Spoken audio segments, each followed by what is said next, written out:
Oh, I love a bit of Swansea. I tell you, I drove right past Cardiff, not having any of that, no. Yes, I said much the same thing to them. I changed a couple of the words. But anyway, it's not Cardiff, it's Caerdydd anyway. Caerdydd. Apparently double D is pronounced. Do you have girls in bra shops going, got a 32?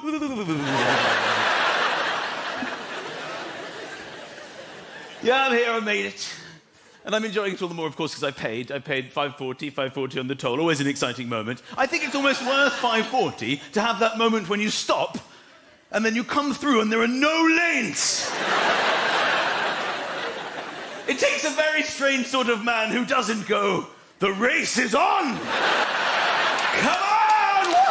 Back onto the lanes! Order, back in order, okay, but I had fun while it lasted. Do you get in free if you're Welsh? Is that how it works? Is it not, even if you've got the dragon, if you've got a red dragon tattoo, you can't just flash it and go on, mate, go on. Is it not like that? It's not like a club. Hey, go on. I've already been in, go on. My coat's in there, for God's sake. Is it all right if I get my mate and he can come and he can say and then he can take me in? Is that all right?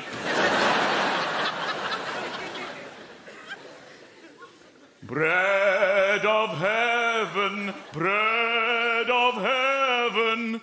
Feed me till I want no more. Feed me till I want no more. You're insane. You do know that, don't you? You are insane. Most of you look at me as if to say, oh, thank God the comedy's over. It's just like chapel. I love it. I love a sing-song. This is great. This is absolutely great. I could not go to a theatre in the whole of England and go out and go, dear Lord and Father of mankind. Piss off. It's very unlikely. Forgive our foolish ways. We all like, oh, I love it. Bread of heaven. In fact, I had some bread earlier from heaven. It's all right, bread of heaven. Are you all right? I'm full up on bread of heaven. Me, I am. I love that you sing it at the rugby, don't you? At the rugby. This is a lovely thing. That, you know, sporting events can be extremely hostile, but you're there going, hymn number 237, all right? Bread of heaven, all right, we all right? Let's sing it, let's belt it out tonight. You've got the New Zealanders, you know, giving all the haka, come on! You look a bit hostile, go on, have some bread, it's from heaven, chill out, man. But it is nice to be here in Swansea. Who, by way of applause, speaks the Welsh language? That's very good. And who doesn't? It's going well. It's going well. You can't say they're not encouraging you. I mean, they put vocabulary up everywhere. I love the first time you see this when you drive in is services. The word for services? Are you trying to use every letter in the English language? By the time what the hell are you doing here? By the time you finish reading it, you're half a mile past the services. What else going on here? I've actually learnt a bit of Welsh because I knew I was coming. So listen, don't, you know, most of you haven't bothered to learn it. So anyway. So, okay, here we go. I've learnt bus. I learnt bus. Booth. Well done. That's BWS, I believe. You've basically looked at bus and you thought, we're not having that, no way. I think surely we can come up with our own word for bus. What have they got? One U? Let's go for a W. We're twice as good as them, eh? Boost!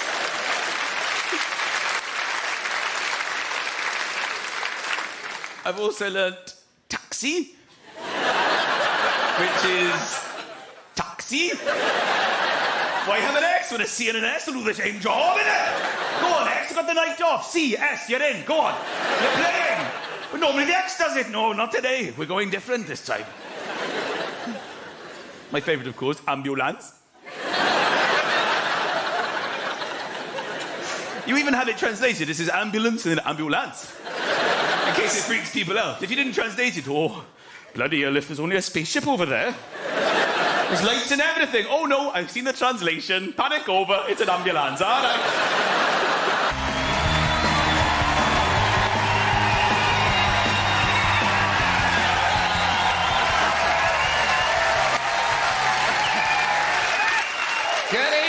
Swansea!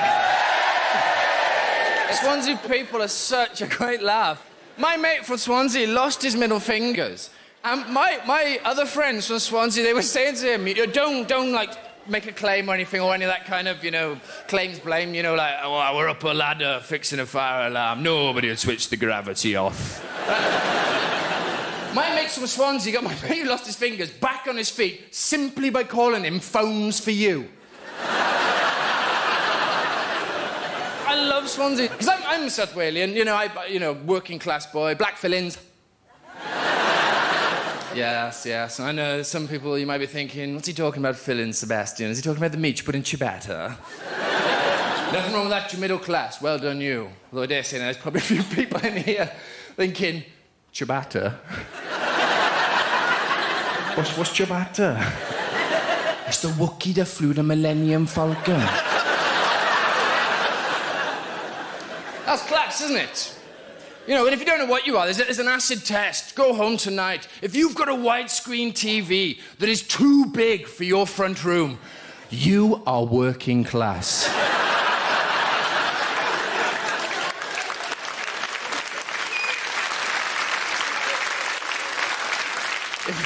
If you go home and you're pinned to the back wall watching it like this, and your mates come round and it's a source of great pride. Steve, come in, look at my TV, 187 inches, look at it. Look how big Inspector Morse is, he's 15 feet tall. And you're like, Dave, there's no doubt you've got the best TV on the market. Your problem is you haven't worked hard enough to buy the house to go round it. Nobody's house in the world should be 95% plasma, right? I'll tell you another one as well that my mates struggle with is wine lists. Who'd have thought? Wine list. Give my mates wine lists. Oh, what should we have, is it? Merlot, Chablis, Rioja, Rose. That's nice, they do flowers. What about this one for, actually? Wait, can we have a bottle of Peanut Gringo? Because the Welsh accent's a fantastic accent. It's a gift. It's a giddy mixture of friendliness and innocence. Which is why it sounds wrong if you say something like, I plan to take over the world through a series of complex financial transactions. But it sounds perfect if you go, ooh, look, a bumblebee.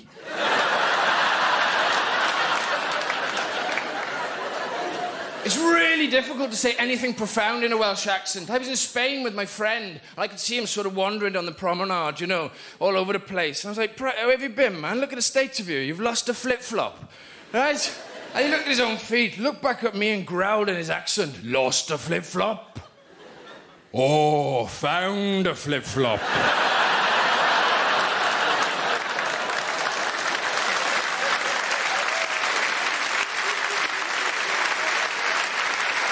Because we're not the only species on the planet that has accents, believe it or not. According to scientists at Birmingham University, if you believe in oxymorons. What's an oxymoron? I don't know, but ciabatta definitely flew the Millennium Falcon. Scientists at Birmingham, they found out that cows have Brummie accents. Can you imagine that? You just hear a cow. Moo. Moo. Or a Welsh cow. Moo. How great would that be? You're lost, your sat-nav's gone kaplunk, now. All you do is you jump over a dry stone wall, pull a cow's tail to find out where you are, Are we in Liverpool? I know. Me?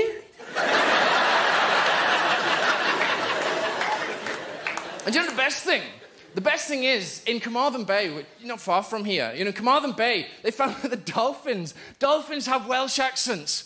Which I am sorry, I can understand maybe cows hearing something, picking up the Brummie accent, but how are dolphins getting Welsh inflections in their communication? You telling me locals are sticking their head in the water? Oh, hello.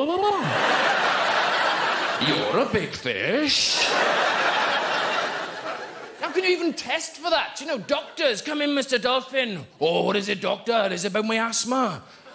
No, we're doing some vocab work. Wonder if you could read a few words off a card for us. We'll have a go, but I have my glasses. Let's have a look, snooker, parallelogram, karaoke, and ratatouille. Yeah, got some news for you, Mr. Dolphin. I'm afraid we're going to have to diagnose you with a Welsh accent there. What? what? My inhaler, my inhaler.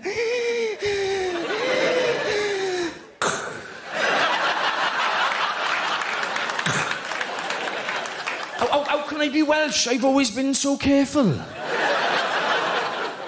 It doesn't make sense. It doesn't make sense because dolphins only make two noises. One's that kind of,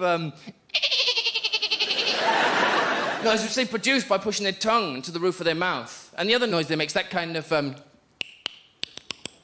noise which they produce by twisting a small bottle of ibuprofen as they swim.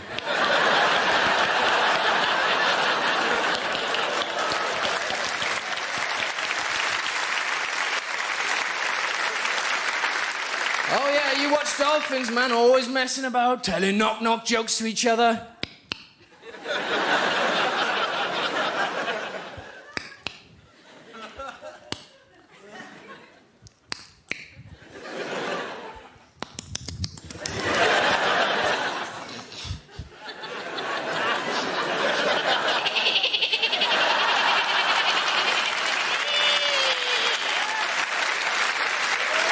Listen, ladies and gentlemen, it's been an absolute pleasure, as ever, Swansea. Thank you very much. It's been a delight. Thank you very much. Good night.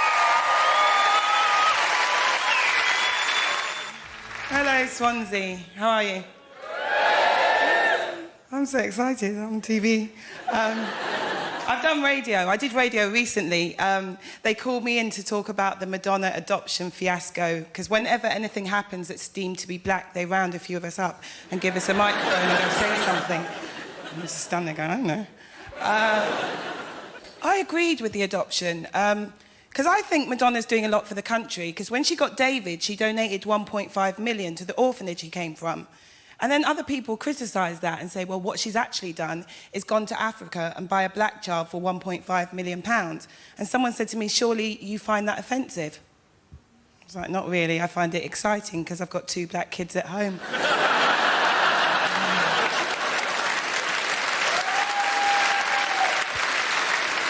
I can't lie to you, I skipped home that day. I was like, kids, you need to get your coats on. And their faces lit up. They were so excited. They're like, ooh, Mummy, where are we going? I was like, I don't know, but with a street value of 1.5 million each, you're not staying in my house. So that's cruel. I'm joking. I really am. If you'd met my kids, you'd realise that's a joke, because they are not worth that. I'm not one of those parents that lies. My children disgust me. Especially, more my daughter. My daughter's 14 years old now. Has anyone else here got teenage children? Yes.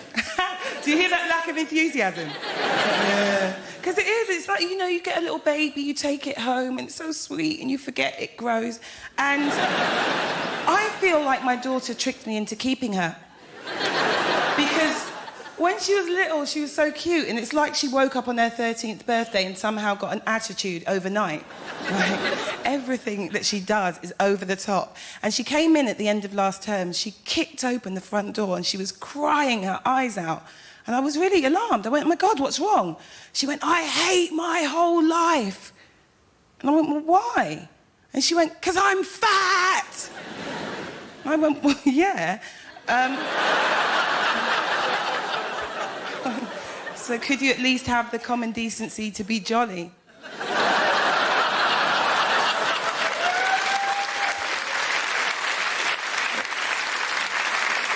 And it's not just me, she's starting to get in trouble at school. And I was called into her school because she graffitied another child's exercise book. And what she wrote on this book was, Lucy is an arsehole.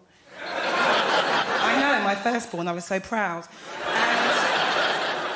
I don't like getting called to see my kids' teachers, OK? I don't know if we've got any teachers here at all. Any teachers? Oh, you're a teacher. Oh, well, I don't like you. And I've always had problems with teachers. I wasn't great at school myself. My dad actually sent me off to boarding school. They were sick of it.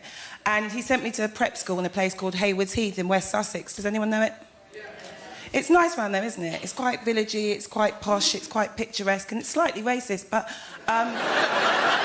in the nicest possible way. I've never suffered such classy racism in my entire life. Because my cousins grew up in East London. They'd tell me they'd walk down the street and people would shout stuff at them, like, you know, go back to where you come from. I never heard that in Haywards Heath. It was more like, return from whence you came. You've got to respect manners, really. So I'm called to see this teacher, and teachers make me nervous, and when I get nervous, I start laughing. So she's showing me what my daughter's written, and I'm on the floor absolutely wetting myself. Right? And she went, do you think this is funny? I said, well, clearly. And they always blame the parents. She goes, oh, don't you think it's your job as a mother to stop her doing this kind of thing? And I went, but she's written Lucy's an arsehole, and she spelt it A-S-S-H-O-L-E, and that's an Americanism. So let's not talk about who can't do their job properly.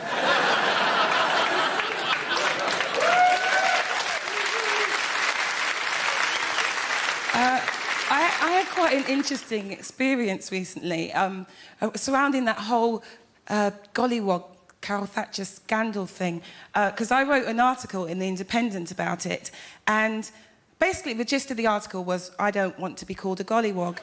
And, you know, people slag racists off and say there's nothing good about them. I have to defend them just for now, because when I said I didn't want to be called a gollywog, some of these people actually sat down and took their time to email me alternatives. Some of them were quite inventive. Some guy called me a she-coon. It's outrageous. And then this other guy goes, if you don't want to be called a gollywog, why don't you call yourself a niggerette? And that's the one that puzzled me, because I had no idea that niggerette was a racial slur. I thought, right, that a niggerette was something like a patch that you would stick on the arm of a black man to wean him off white women.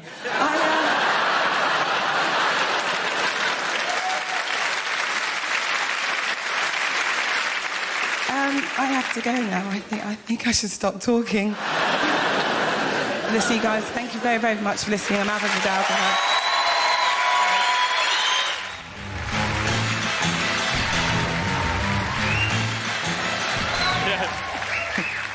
That's blatantly me going, look at that, I'm on the telly in a suit. I'm quite excited. I'm not really a suit kind of guy, but I'm making an effort to grow up.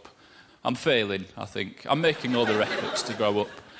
I've started to watch News Night instead of News Round. That's about as far as I'm going. And even then, to be honest, sometimes I watch News Night all the way through, and then I get to the end and think, oh, shit, I forgot to listen.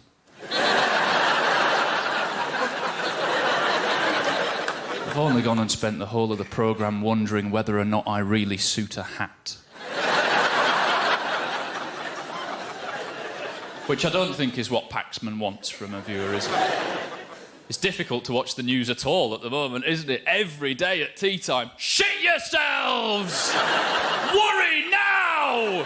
Credit crunch! Recession! Panic! Worry now! What are you happily watching the news at tea time for, Alan? Do you not realise the gravity of the situation? We're all going to be actually dead by next Friday! I'm sure it'll be slower than that. I've got tins in. I mean, I've been affected by the worldwide economic downturn as well. I'm not immune to it. I found out on the internet last week that I bought the most expensive house on my street during November 2007, which I understand was arguably the most expensive month in recent property market history. And do you know what I'm going to do, ladies and gentlemen? I'm going to do what they'll never say on the news. I'm going to bloody live in it. That's it.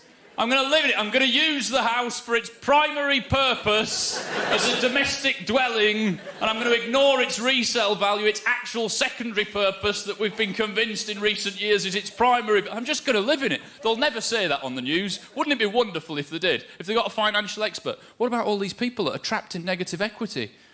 Well, they could just live in it.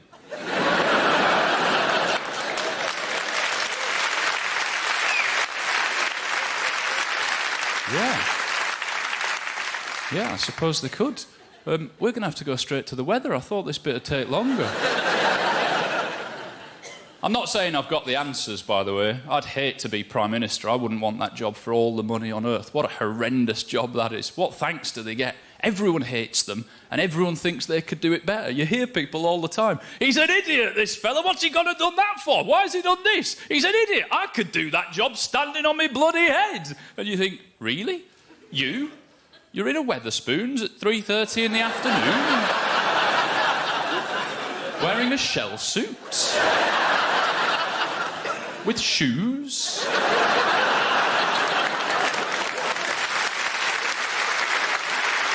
I don't know. Maybe I'm too grumpy to be Prime Minister. Not that I think I'm in the running for it, but I am increasingly a grumpy man. I travel around by train quite a lot, and I find that's where I get most misanthropic these days. I love train travel. It's brilliant, isn't it, when it's empty? That's a critical point there, isn't it? Other humans ruin train travel, don't they? Every horrendous train journey you've ever had has been packed. If it's delayed and it's empty, you can cope, can't you? And sometimes the train tricks you where it seems like it's going to be empty and then it gets very busy. I did one journey where I got on, it was a lunchtime journey from Manchester to London, so I took a gamble thinking this is going to be nice and quiet. I got myself a window seat at a table, 4 seats and a table, all to myself. And then I did that thing that I suspect we all do in those circumstances. Every passenger that got on, I just thought, piss off. 4 seats and a table, all to myself today. Daddy's hungover. But eventually the train got a bit busy and a woman sat next to me here and then a woman sat opposite her there and then a businessman got on, bit chubby, little bit of a beard, sat opposite me and he opened his laptop, reached into his bag, got out and ate a peach.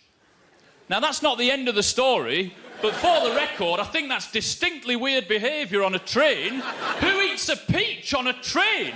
That's a very soft fruit for public consumption, isn't it? I rarely eat a peach, but if I do, I don't eat it where there's 3 other human faces 1.5 feet away from mine, while Peach is pissing all down my work shirt.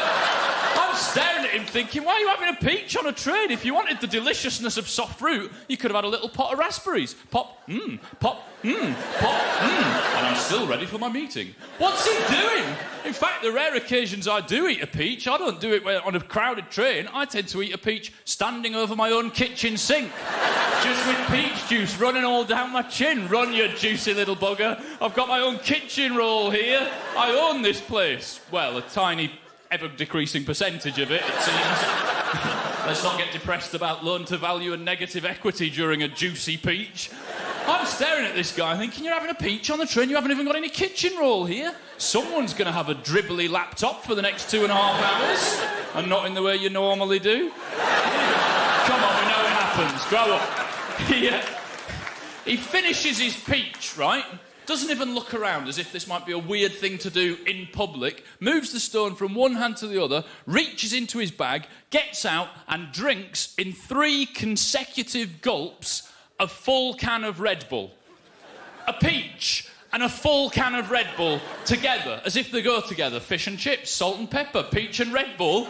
I'm staring at him thinking, what kind of day could you possibly be anticipating that you think this is appropriate behaviour? Whoever thinks I need to feel healthy and really aggressively awake? Oh, God, maybe I've had too much caffeine on the train because now I feel wired and the table's penning me in, my face is right up against the window. This old bitch keeps bumping into me every time the pendolino tilts. Maybe I shouldn't have had all that caffeine on the train. And now I need a poo. Bloody peach.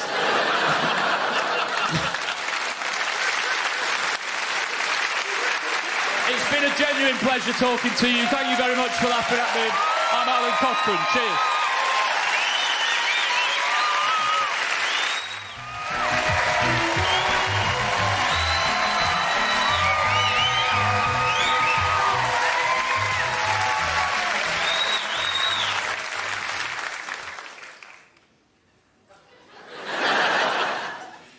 Did you know that sharks will only attack you if you're wet? It's a fact, that is. That's a fact. No, I've got to say, thank you for that welcome. What a fantastic welcome. Thank you very much. Thank you, thank you. And I know a lot of comics will say this, but it is really fantastic for me to be here in Swansea. It's got a special significance for me playing Swansea because Well, because my stepbrother's real dad is from not far from here. So... in many ways, it's like a homecoming. Actually, you might be able to help me. The question, something's always puzzled me. About Tom Jones. You know Tom Jones? You know he sings that song, It's Not Unusual. And he goes, it's not unusual to be loved by anyone. Blah, blah, blah, blah. And then he goes, it's not unusual to find out I'm in love with you. Whoa, whoa, whoa, whoa. Whoa, whoa, whoa, whoa, whoa, whoa, whoa, whoa, whoa, whoa, whoa, whoa, whoa, whoa, whoa, whoa, whoa. You know that second bit? Is that Welsh?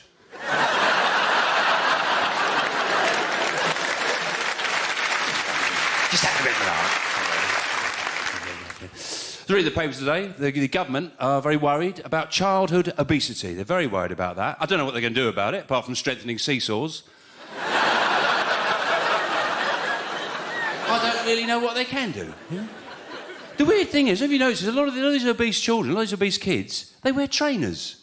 That's odd, isn't it? You know? And I don't think they're doing it ironically. You know, they're going, ha ha ha. What am I like? This is true, it's absolutely true. My nephew goes to a school where if you don't like football or athletics or rugby, you can choose your own activities, and assume to suit your metabolism. And if I was the larger child, you know, which I think is the nicest way of putting it, if I was the larger child, I'd choose falconry. Yeah. It's perfect, isn't it? Just standing in a field, with your arm out, waiting for the falcon to bring you some titbits. Oh, go for that. Now, get nachos. You've got to be very careful what you say. You know, on television, you can't allowed to swear. He said, OK, fair enough, you know, that's fair enough. I said, I might have to change some material, but I said, you know, it's fine, you know. So here goes. Robbie Williams, right? What a nincompoop. Oh, he's such a nincompoop, isn't he? In fact, I go as far as to say he's a flipping nincompoop. The twat. He is, isn't he? Do you know what drives me mad about him? He's always got his shirt off, hasn't he? Like that, when he's on stage. He's always walking around with his shirt off, like that. Like that. Yeah. What's the matter with you? You're a pop star, not a scaffolder. He's walking around. If he could, he'd stick his cock in all our faces, wouldn't he? And you, I'm Robbie Williams. It's not because I'm prudish. It's not because I think, oh, a gentleman should always wear a shirt when he's serenading the ladies. No. But if you went to a party, right, and there was a bloke wandering around with his shirt off like that, you wouldn't think, oh, I can't wait to meet him. No. You'd think, uh-oh, the world wanker champion has arrived. He's just beaten Chris de Burgh in the final. And sometimes, mate, he's got no shirt on and a scarf.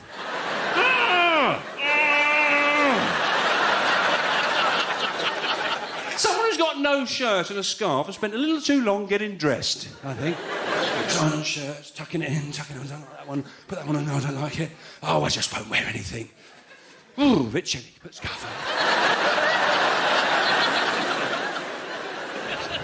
Well, maybe I'm being harsh on him. Maybe it's just because, right, he's using the wrong fabric softener. Yeah. Probably a cat full of Febreze in his wash. Turns out he's a great bloke. Yeah.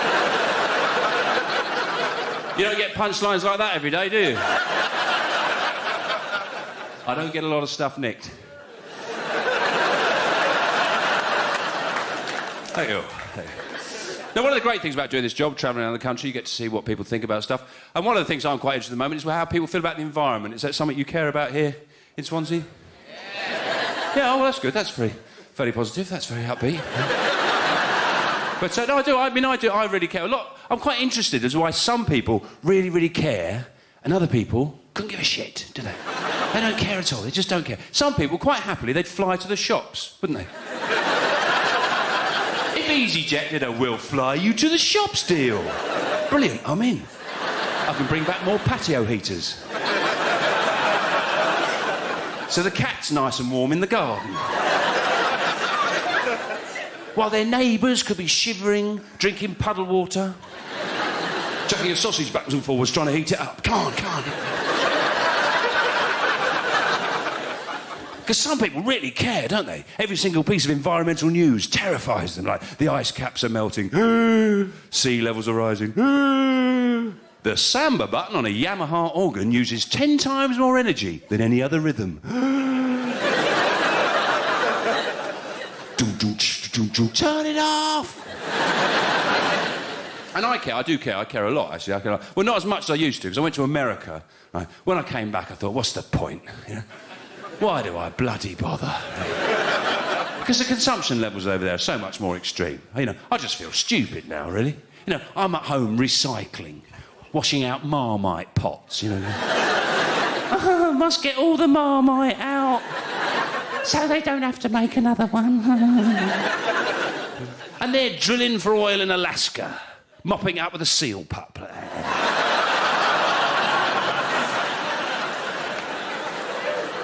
I just feel stupid. I feel like I've turned up at an earthquake with a dustpan and brush. Can I help at all? Anything like that? Will you do all that? I'll do this little bit here. Feel better now. I do. I make a big effort. I get the train as much as I can. And I'm really shocked about how crap the trains are in this country. They're amazing. The standard, the quality of the trains is, I would say, at least half the trains I get, you still can't flush the toilet when the train's at the station. I think that's incredible. It's 2009 and we're still crapping on the track. With all the technology we've got, they can't come up with a toilet that can be used whenever's necessary. At the moment, it's not even a toilet. It's a hole in a train. They don't have this problem on planes or coaches, do they? I've never driven up the M1 behind a coach and gone, oh, no! That's disgusting. I'm getting out of this lane. Whoa! I mean, surely they can get someone to help them with this problem, you know? Get someone in, you know, like the iPod guys, yeah. Because they took something that was bulky and inconvenient, didn't they? Your record collection. Used to take up an entire wall in your house, didn't they? But they shrunk it all down. Little iPod. Wow. Or the mini chicken Kiev guys. Where were their minds at? That was fractal, man, because nobody wanted to eat chicken Kiev, didn't they? I don't want that sloshing around inside me. A little one. Oh, could be tempted, yeah. Oh, it's disgusting. Much better than my idea. Massive chicken Kievs. I went the other way. They were huge, you could stand on them. Look at these. Yeah. That was a great episode of The Dragon's Den.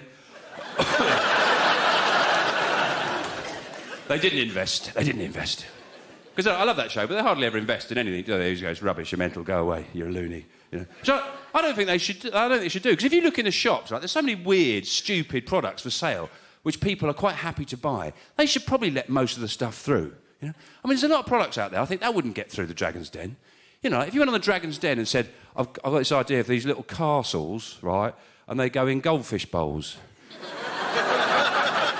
So the goldfish he's got a little castle to swim around. They'd go, what a goldfish got to do with castles? You're mental, you are. That's like putting an anchor in a rabbit hutch. What's the matter with you? But I bet if you sold them in pet shops, say, what's that? Oh, it's an anchor for your rabbit hutch. I don't want one of those, yeah. He loves that anchor. Yeah. Pebble dashing. If you went on the Dragon's Den, said, I've got this idea. You know your lovely brickwork? Yeah? I'm going to cover it all in cement and stones. So your house looks shit. Yeah. With the added bonus, you don't get burgled.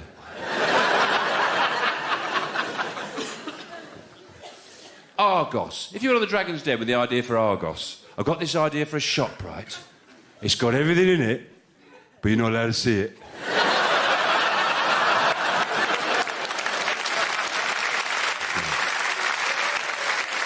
You've been a fantastic crowd. Thank you very much. And good night. Thank you.